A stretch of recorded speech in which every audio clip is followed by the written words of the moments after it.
Brodes Media.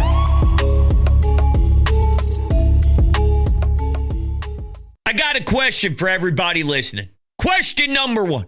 How many times did you watch Cooper DeJean's pick six? Question number two. When you woke up Monday morning, what was the first thing to pop into your head? That was fucking awesome.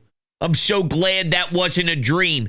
They really did bend over Andy Reid, bend over Pat Mahomes, bend over Travis Kelce. Oh, baby, what a beatdown. You know what's funny? When you do the math and you think about all the points scored in the NFC Championship game, and then you add all the points scored in the Super Bowl, this team is ridiculous. Yet I was supposed to believe that they were going to fail to Jaden Daniels, to Joshua Harris. That loser. Come on, man. You know what else is funny? The talk about Jalen Hurts now. There are some that are digging their feet into the ground and into the mud even further, saying that he doesn't deserve more appreciation, which is just embarrassing. But also, the flip side is, wow, Jalen now deserves to be in a totally different tier. The ironic part of it all, that was a pretty standard Jalen Hurts performance. What he did is what he does all the time. He didn't throw for 1 billion yards. He used his legs. He was a threat on the ground. He picked up major first downs. And then, by the way, had beautiful balls thrown down the sidelines when there were favorable coverages. That's Jalen Hurts. It wasn't anything different. So if you're going to change your opinion drastically on the quarterback based off of that game, then you should have loved him before. You should have appreciated him before. You should have realized before. Because that was a Jalen Hurts prototypical game. Jalen Hurts 101. If I was going to describe to you what a Jalen Hurts game looks like, that's it, to a T. So either you're just not paying attention or I don't know. But now, the ones that aren't digging their feet into the mud, they're completely changing their tone, which I do appreciate.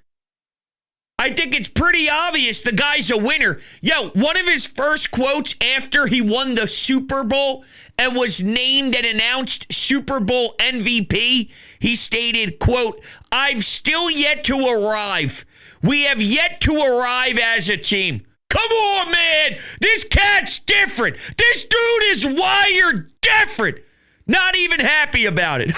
No, he is. I mean, the dude's at Disney World. He's on all sorts of roller coasters. He's in a parade. So I think he's definitely appreciating it. Don't get me wrong. But that type of quote, that's Jalen and the way that he thinks. That's Jalen and his determination. That's Jalen and why he's as good as he is.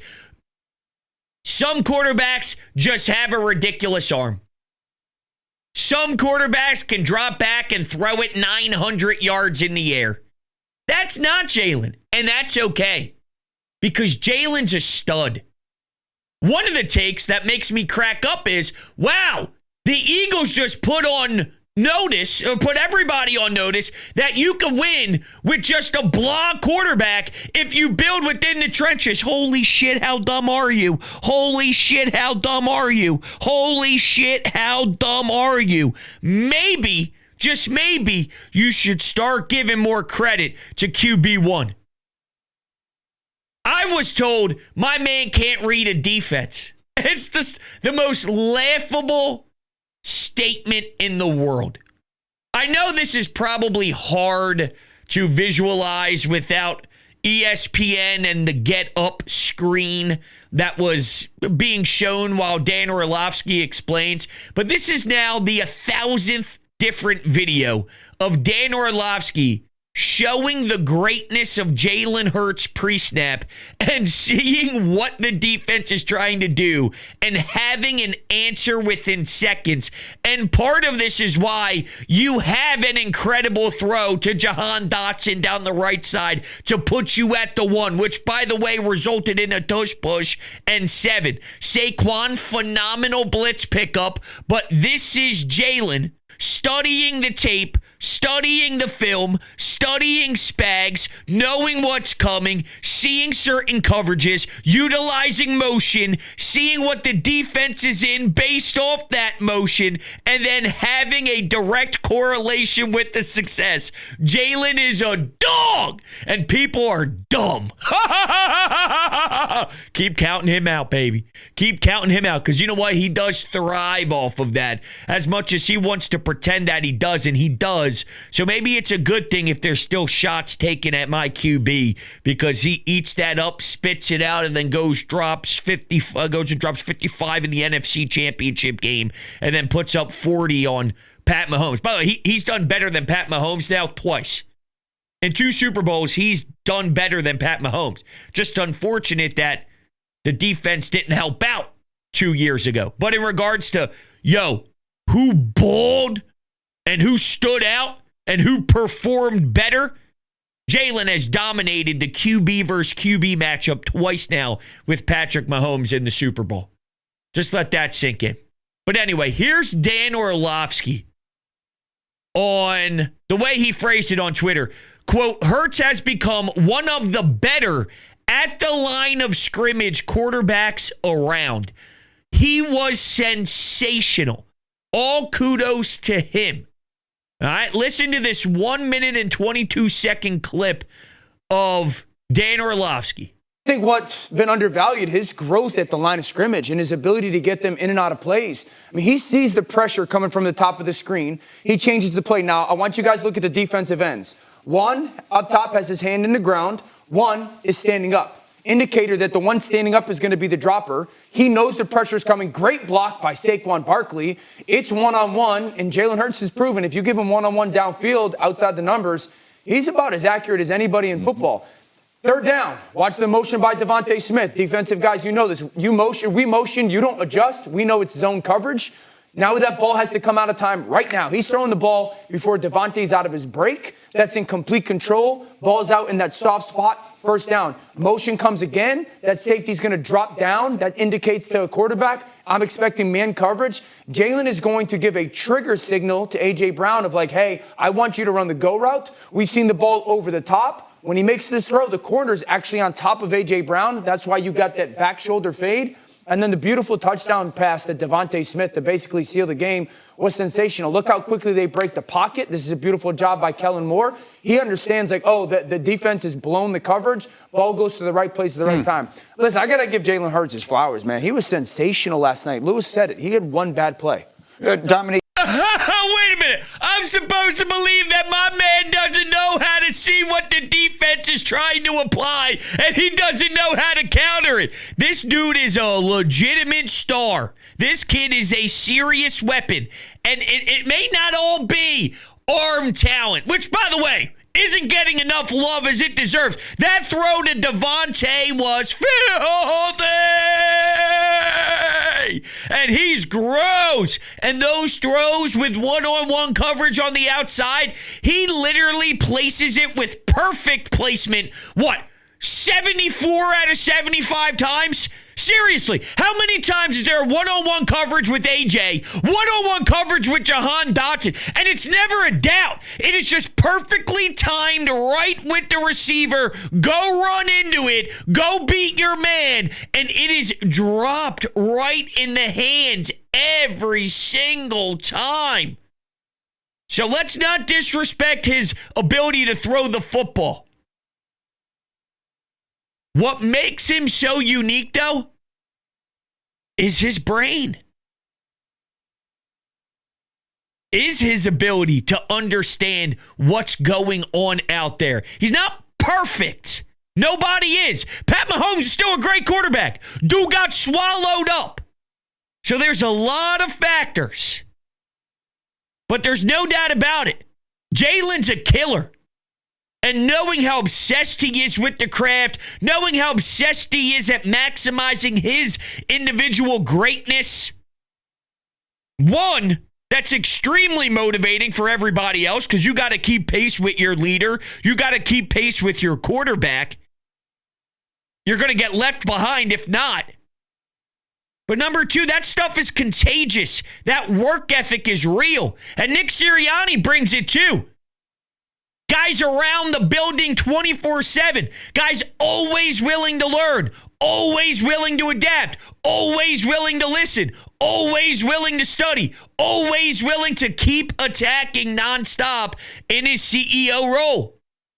So the duo, it's funny. You got loud personality. You got stoic. You got two totally different type of personalities and a yin and yang. And I think that's why it works. But I just wanted to, once again, really highlight what makes him so efficient. And the knock that I hear over and over again from stupid people is that he doesn't know what he's looking at, and he's a one-read guy who just leaves the pockets and doesn't know what to do. Yet, I can make the argument, before the ball being snapped, you got to know what the hell you're doing. Tom Brady was so good at that. He looked, he knew, and then bada bing, bada boom. That's half the battle. Is seeing what the other team is trying to apply. Jalen is phenomenal at it. Before the Super Bowl, I had 4 or 5 off the top of my head where he would check at the line of scrimmage and it automatically, instantly resulted in 7 playoff touchdowns automatically. Now there's just a whole list of plays in the Super Bowl alone because of his excellence. Jalen's a star. He's his own style star. Amazing stuff. There's one other piece of audio I want to get to that perfectly describes this team. And this is less quarterback-centric and more just about the identity of this team and how they were willing to be the more physical bunch, which is not surprising. I told you before the game even kicked off that nobody's going to match the intensity of this group. But wait until you listen to this, because I thought this was really funny. But before we get to that, of course, you know my friends at DraftKings are the best in the entire world. Yo, the Eagles just won, not the little bitty, teeny tiny bowl. Okay, they won Super Bowl 59. And you can get in on all the action at DraftKings Sportsbook, an official sports betting partner of Super Bowl 59. And not only that, you got college hoops, you got NBA, you got NHL. There is so much to bet on, and you would be a fool if you didn't attack the DraftKings Sportsbook app just like myself. And what if I told you new DraftKings customers can bet $5 to get $200 in bonus bets instantly? So download the DraftKings Sportsbook app and use code Brodes. That's code Brodes for new customers to get $200 in bonus bets instantly when you bet just $5. Only at DraftKings Sportsbook. The crown is yours. Gambling problem? Call 1-800-GAMBLER. In New York, call 877-8-HOPE-NY or text HOPE-NY 467-369. In Connecticut, help is available for problem gambling. Call 888-789-7777 or visit ccpg.org. Please play responsibly on behalf of Boot Hill Casino and Resort in Kansas. 21 plus age and eligibility varies by jurisdiction. Void in Ontario. New customers only. Bonus bets expire 168 hours after issuance. For additional terms and responsible gaming resources, see dkng.co/audio. Okay, this second clip is from Get Up, and this is also Dan Orlovsky, but Louis Riddick too. So I want you to listen to Louis Riddick, who discussed what he was learning about when he went to Chiefs practice prior to the Super Bowl. Look, I went to practice to see the Chiefs on Friday, and one of the first things Andy told me was this. He said, look, we're going to need to match their physicality from play one, and it's the number one thing he was going to be watching. Well, from play one, you could see right then, they were in it. they were going to be in for it all night long, and they never had an answer for it. And look, Rex is right. As soon as the quarterback felt how much different this game was going to be, with them just rushing 4 and covering with 7, and they didn't need to send any extra rushers, he was like, well, look, this is just going to be the way this night's going to go, and they never had an answer for it. So the two of you guys did the game for International last night, Lewis and Dan, along with Chris Fowler. So you're obviously in the vantage point of in the booth and describing it. Dan, from a quarterback's perspective, and what I'm doing here is not talking about Patrick Mahomes. I'm talking about that defense and the pressure. I've never seen Patrick Mahomes look like he looked last night. Why? Yeah, it's the most unsettled and flustered I've ever seen Patrick look. It's the worst game I've ever seen Patrick play. The pressure that was happening forced his eyes to drop, his feet to be all over the place, and that led to uncharacteristic misses for Patrick Mahomes. Really, the second pass of the game it happened. So 2 things there. Number 1, I just wanted also to be known that it wasn't just Pat Mahomes having a bad day because Pat Mahomes woke up on the wrong side of the bed that morning. It's because, to the credit of the defense, they made him out of whack. He knew he wouldn't have any time. He saw and realized early, I'm screwed. My offensive line can't hang. We're pushing guys from guard out. Things look rough. I don't have any time. I'm rushing my throws. My feet can't get set. This, that, and the third. And Andy Reid, with all this time and this entire extra week, which Andy always has an advantage with, got absolutely fleeced in pants by Nick Sirianni, Vic Fangio, and Kellen Moore. And there is nothing sweeter to see. But it all stems from the beginning of what Louis Riddick just said there, and that is the physicality. I mean, if Andy Reid's thought process was, I'm going to see how this goes physicality-wise, and from there I'll get a better understand. You're toast. You're toast.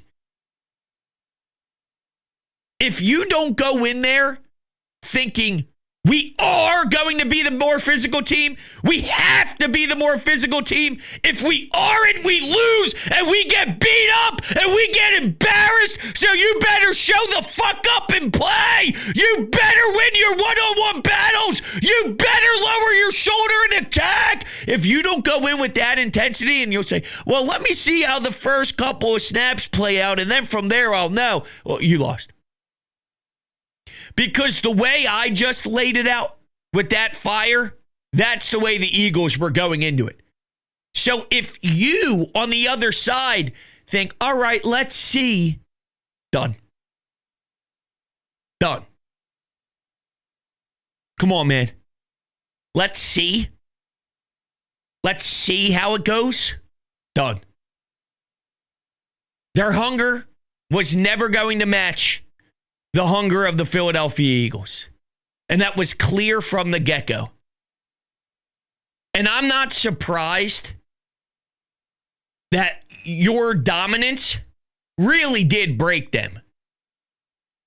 I think that perfectly describes how this game went, no? One team wanted to see how it would go. The other team said, we are going to make it go like this. So when you impose your will and you show how much more willing you are to compete, and the other team mid-game on the fly tries to boost themselves up into a different gear, it's not going to work. They lost way before that first kickoff, just based off of that mentality with Andy Reid. My favorite part of this day, obviously, I listen to a lot of stuff here in Philadelphia because, well, there's nothing sweeter than waking up knowing you're a Super Bowl champion again. But I wanted to hear what New York media thought, considering the Saquon Barkley ties, right? So I tuned into WFAN a little bit, which is our or their version of our WIP, if you're unfamiliar. And they're saying, oh my gosh, it was the worst Super Bowl ever. It was so brutal. Halftime sucked. The game sucked. Watching the Eagles win sucked. And I'm thinking, that was the best Super Bowl ever. That was literally the best Super Bowl my eyes have ever seen. I love Kendrick Lamar. Pumped about that. I love Serena Williams. Pumped about that. I loved it all. That was the best Super Bowl in the history of Super Bowls. I don't know how you could ever watch that and think anything other than that. I don't know how you could ever tune in and think that that was a bad product. Except for, what's his name? DeAndre Hopkins. I guess he thought it was a bad product too. This man actually had the balls. This guy actually had the stones to talk into a microphone afterwards in a press conference and say the refs were ticky-tack. Read the room, dude. You were down 30, nothing? It was such a, I don't even remember, 34 nothing? 34 nothing. But the refs, bro, the refs, excuse me? You guys couldn't even get over the 50-yard line. Oh, my God. You went 3 and out all the time. You tripped over your own foot. Would you want the refs to throw a flag on that? I watched on a loop over and over and over and over again. Not just the Cooper DeJean pick 6, but also the lovely, lovely play with Milton Williams, Jalen Carter, Pat Mahomes and that stupid helmet he wears, just getting popped. Arm snapping back. Come on, man. It's almost like the Kansas City Chiefs went into the game, too, with Spags, thinking, as long as I stop Saquon, we're good. What a disrespectful way of thinking, as if Jalen is in some force. They forgot about every other area of the game. Stop Saquon, we're good. No, you're not. It's not only like you weren't even competitive in the game, right? It's not as if, okay, listen, you lost, but your game plan was effective because, well, it was a one-possession game. It was a 3-point game. It was close, and you totally suffocated Saquon, so the Eagles couldn't establish anything. You can't stop the Eagles because if you take away one part of their game, they just establish the next.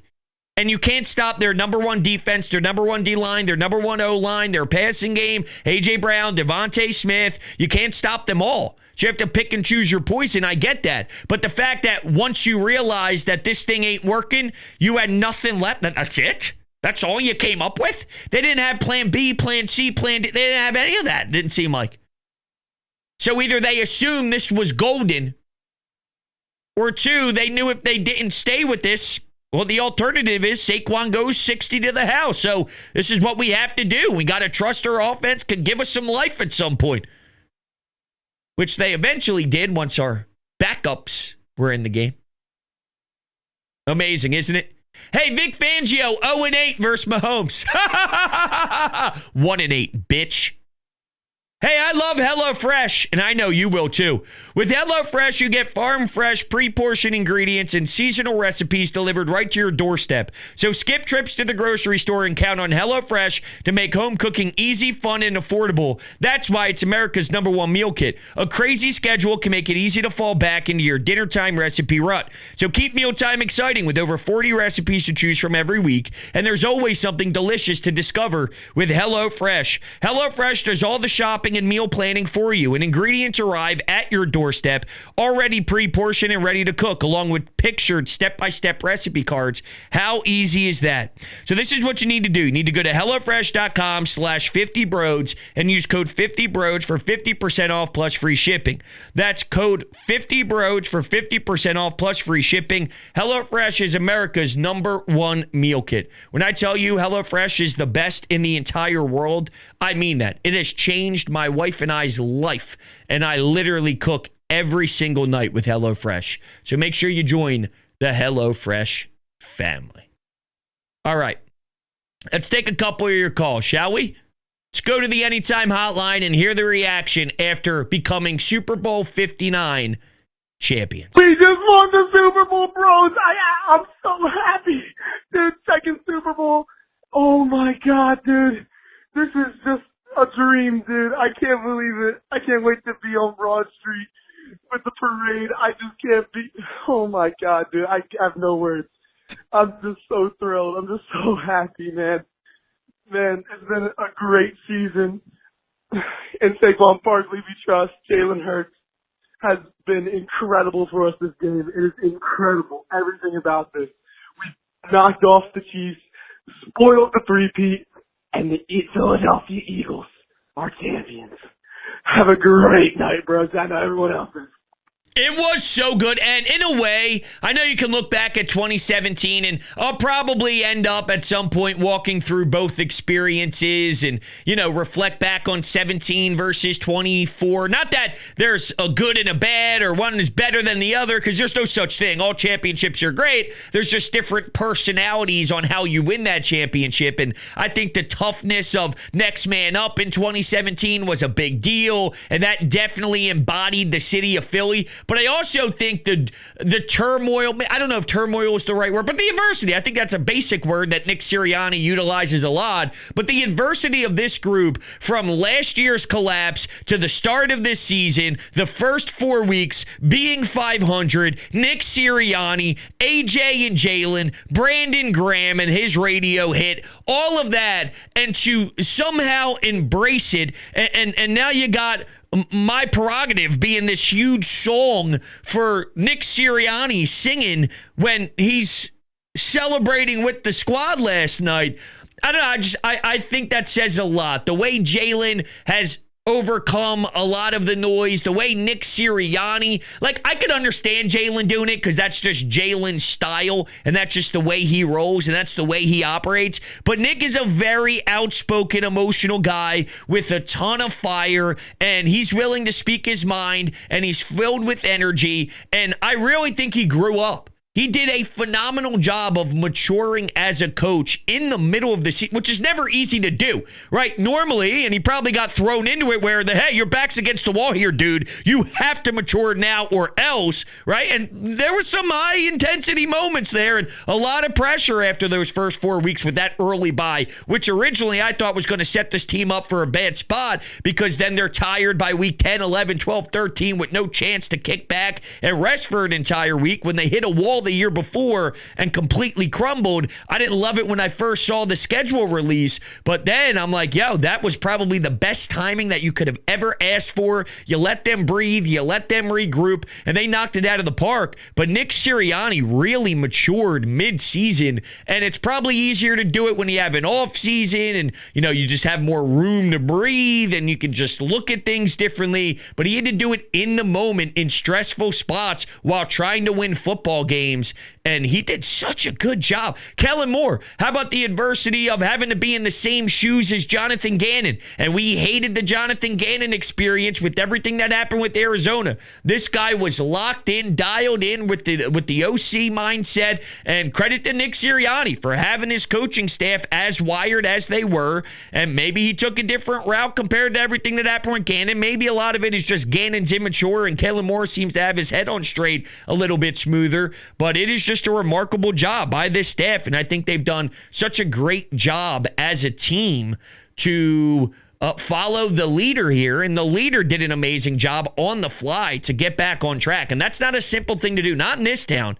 Not in this town. We were hot, all right, and reasonably so, but to bounce back in the middle of the year, and then the only loss you have the rest of the way is when you lose your quarterback 11 snaps into a game, then you win 2 games with 2 different backup quarterbacks to end the season. That's no joke. That's damn good coaching. So credit to Nick. Yo, bro, what's going on? Austin here from Chicago. Bros, I don't know why people don't listen to you, man.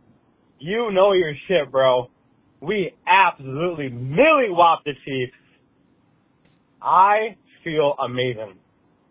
To see Patrick Mahomes make a frowny face and Travis Kelce be all pissed, I'm in love. But let's just talk about Cooper DeJean, man. Pick 6 on his birthday, bro. I lost my voice after that. I couldn't believe it. And the D-line, holy smokes. Maybe we don't need Myles Garrett or Max Crosby. Let's resign Josh Sweat and Milton Williams. They'll do the same thing. And also, once again, Jalen Hurts is a winner. Jalen Hurts is him. Jalen Hurts is our franchise quarterback. Thank you. Go Birds. Super Bowl champions, baby. Josh Sweat was so amazing, it's not even funny. I don't know how this offseason's going to play out with the pass rush and Milton Williams and Josh Sweat and all that, and I trust Howie Roseman with my life, so knowing, first off, his determination to get another Super Bowl, he's not slowing down anytime soon. He wants it badly. He's just as hungry as Nick is and Jalen is, and they're never satisfied, so he'll find a way to reboot this thing without a doubt, no matter what happens. Look, this organization lost Jason Kelsey and Fletcher Cox. They just won a Super Bowl. How many times do you lose a Hall of Fame center and your offensive line doesn't skip a beat? How many times do you lose a talented defensive tackle like Fletcher Cox and then you somehow improve? And, with all these young kids, they're going to get better, right? It's not like Cooper DeJean, who just had a pick 6 in the Super Bowl. That's it. He's just going to be this the rest of the way. The game's going to slow down. Things are only going to get easier. The game is going to be at a better speed for them to make even more impact plays. Same with Quinyon, same with Carter, same with Nolan Smith. So they're only going to improve and take steps in the right direction. This is them getting their feet wet, and they're already good enough to win a championship and blow out an offense as lethal as, I guess they're not really that lethal. If you break down the numbers, they did not have explosive plays this year. The explosive play differential heading into the Super Bowl this year, the Chiefs were not that good of an offense, but just the threat of Pat Mahomes and what they were when they were probably a crisper version of themselves, that fear is always going to be there just because of what Pat Mahomes can do. But yeah, these guys are only going to get better and better and better, and Howie's only going to continue to make better moves. I think there was a whole restructure involved. Think about it. After Jalen Reagor was drafted and Justin Jefferson went to Minnesota and slipped away from us, it's been Alabama, it's been Georgia, it's been impact players from those type of schools, and then the ones like Quinyon Mitchell. Hey, Nick Saban was talking about the portal and wanting to go get him, but he was so loyal and so willing to stay for people who were there for him during his time, and he wanted to stay with Toledo. So that was just a personality trait that actually gives you 2 thumbs up. It wasn't talent-based. The talent is SEC level. The talent is SEC caliber. It was just more along the lines of, I feel very, very, very close to the ones who are here at Toledo, and they gave me a big opportunity, and I'm going to stick here for it.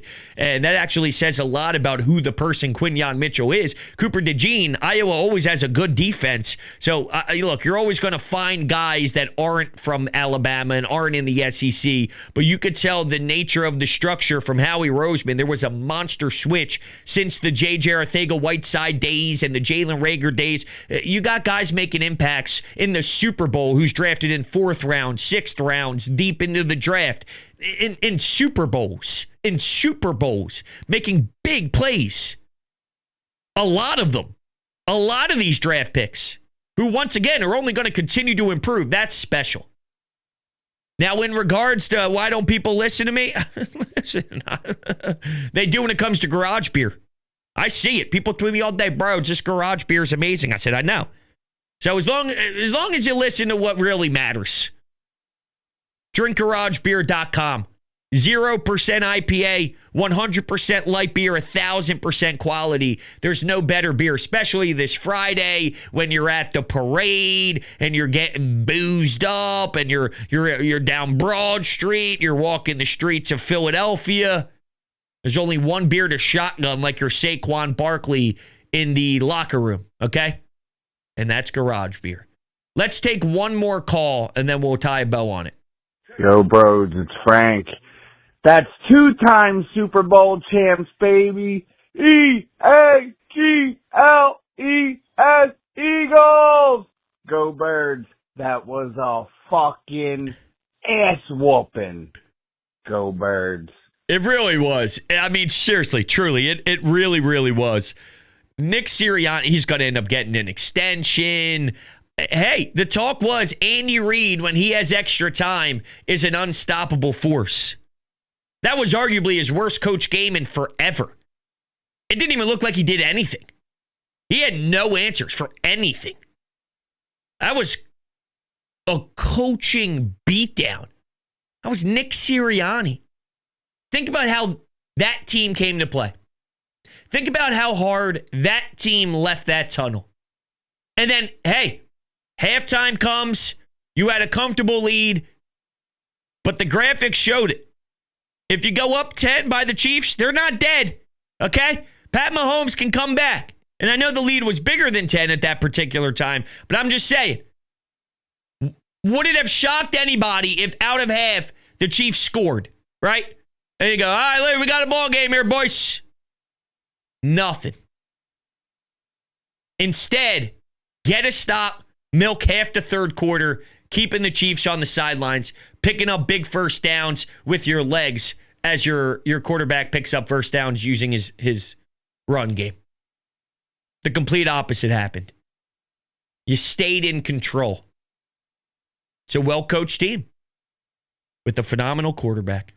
Ain't that the truth? All right, everybody, that's going to do it. I greatly appreciate you. If you want to leave your reaction on the Anytime Hotline, 856-442-9805. There's obviously a bunch I haven't utilized yet, so if you didn't hear your call that you already sent in, I have a whole folder here, but I'll add more to it, and essentially we're going to continue the daily Eagle shows as we continue to react to a Super Bowl championship, because this is what it's all about, baby. It's all about this fun ride and celebrating together and appreciating it and going over all the crazy plays and reabsorbing the game. I put on NFL Network earlier today. It's probably still on in my shame on my, I'm going to pay extra electric on my electric bill just to have this happen. Don't care. Worth every penny. NFL Network, the game, it's like fourth time through. Just doesn't stop.